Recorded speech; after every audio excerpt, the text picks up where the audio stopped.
birth is not a trend. Hospital birth is a trend. And that's something that it's really simple for us to forget because birth just started in the hospital setting in the 1900s. And so if for all of time before that, we had babies born at home.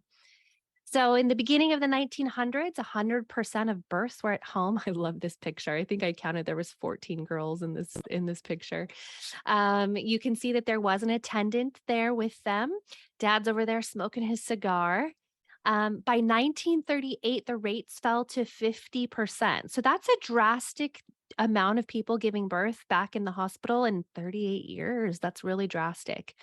By 1955, fewer than 1% of women gave birth at home. My grandmother was born at home on a farm, but she had my mom in a hospital, was given diet pills when she was 7 months pregnant, and my mom came 2 months premature. So there's so much that's changed just within that one generation. That maternal mortality rate actually it rose 40% in 2020 to 2021.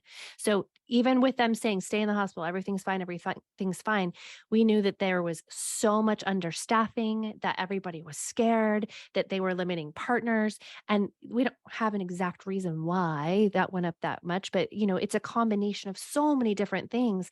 And so people are aware to this. We're waking up more to this. Another thing that women are realizing is that the US maternal mortality rate is abysmal.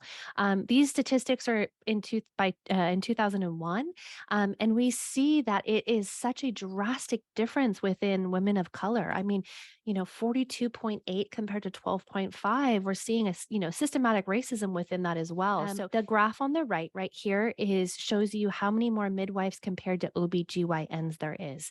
So if you look right there, Australia is leading the way for midwives. Sweden is leading the way for midwives. My sister actually lives in Sweden. She had her second baby that was breech, and it wasn't even a question. They had a breech team. There was nobody that told her not to have a vaginal birth, and it was all led by midwives. Norway, UK. I mean, you keep going and then you go down the list, and here we are, the US and Canada at the very freaking bottom with barely any midwives providing care per thousand births. That's something that should drastically be different. The World Health Organization has stated that we are experiencing a global shortage of 900,000 midwives. That's a huge, huge statement for them to make, but here's why. And this is so important to remember. They state that midwives could meet 90% of essential sexual, reproductive, maternal, newborn, and adolescent health interventions. So I want that to sink in. This is not just birth. Throughout all of time, midwives have been the OG family physicians, right? We were the ones in the community that provided care from womb to tomb. We were the medicine women. We had the herbs, not just to help with birth, but to help people throughout any ailment. If your child has a fever, if grandma has something on her foot, whatever it is, we had the knowledge of those things that helped heal the community.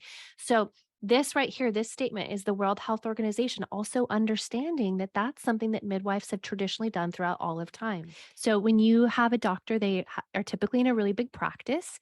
What you're typically seeing is that these doctors are on call maybe 1 to 2 times a month. Okay, that's when they might be available for your birth. So the odds of you getting your actual doctor is very slim to none.